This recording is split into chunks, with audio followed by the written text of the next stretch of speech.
We have more new decisions from the Supreme Court. And if I kind of zoom out and bottom line a bunch of them for you, it is impossible to see the United States as being in anything short of a crisis right now.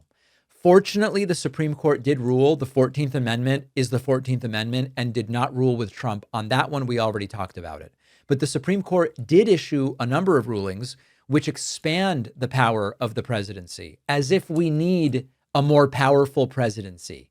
Number one, the court has affirmed Donald Trump's ability to fire most independent regulators, including the heads of independent agencies, without cause, meaning for any reason whatsoever other than illegal reasons. I believe that still wouldn't allow Trump to fire people because they're black or Christian or whatever.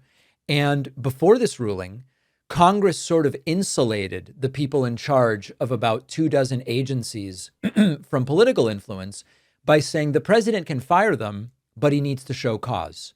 If you don't like how their regulations are affecting you or your family's ability to monetize the presidency, now you can fire them. They go away like a miracle. The court ruled 6-3 on this. Of course, the three liberal justices saying no way, but they didn't have the numbers. So that means Donald Trump now controls, in this completely unfettered way, the SEC, the Fed, and the FTC, the Commodity Futures Trading Commission, and the Consumer Financial Protection Bureau. He also has control over infrastructure, communications, energy, labor, personnel, civil rights, operational and science service providers, the FCC.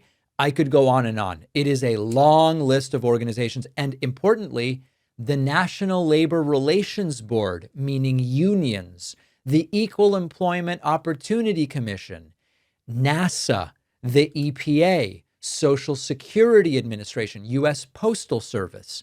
I am finding myself drawn again to issue a reminder about Hillary versus Trump in 2016 really mattering. Not only would we have Roe v. Wade right now if Hillary Clinton had won, we would also still have more limits on presidential power when it comes to firing whoever he wants for whatever reason he wants, even if there is no cause. And there were, I don't want to harp on this, we're going back a decade. There were people ostensibly on the left who at the time were going, oh, Hillary's a corporate shill. She's just like Trump. I'm going to stay home. I don't care about the Supreme Court. It doesn't really matter. We have really seen that it does matter. And I hope people remember that in the future. Now, separately, the Supreme Court also ruled that Donald Trump cannot remove a governor of the Federal Reserve. If he had been allowed to do that, he could effectively take even more control over the Fed. That being said, the White House is saying it's going to look for a different way to fire Fed governors. I want to remind you, talk about another example of their principles don't really matter.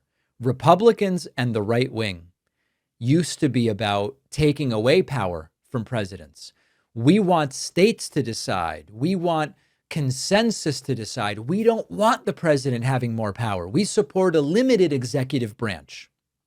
And now that's not convenient to what Donald Trump wants. So that principle goes right out the window. And I think that that's really the bigger story. Every time you hear the president has more power, think about Donald Trump. Don't think about Republicans or Democrats.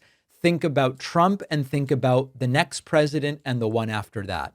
Supreme Court decisions don't expire when Trump leaves office. They become a baseline. And the baseline for presidential power has now been ratcheted up. And that is exactly why the founders built a system of checks and balances. They wanted and understood let me put it a different way. They understood that while they want well-intentioned presidents, even well-intentioned presidents shouldn't have unlimited authority. Someone will eventually abuse it. We are at almost 250 years of the United States. And most of the argument has been, let's prevent people from having too much power. We don't want power concentrated in one person. And this Supreme Court keeps going, no, let's give more power to the president, more power to the president. Now, could this come back to bite them once it's a Democrat in the White House? Maybe. But if you're someone who used to say, I don't want government to have too much power, You should be concerned about this regardless of who's in office. And I'm looking at a lot of those small government conservative Republicans who spent decades saying we need to take power from the presidency, not give it. And now they're looking the other way. Suddenly they don't care. The hypocrisy is truly stunning. Appreciate you watching. Stick around for this next video and don't forget to hit subscribe so you actually see our uploads. You can also catch the full podcast on Spotify and Apple Podcasts.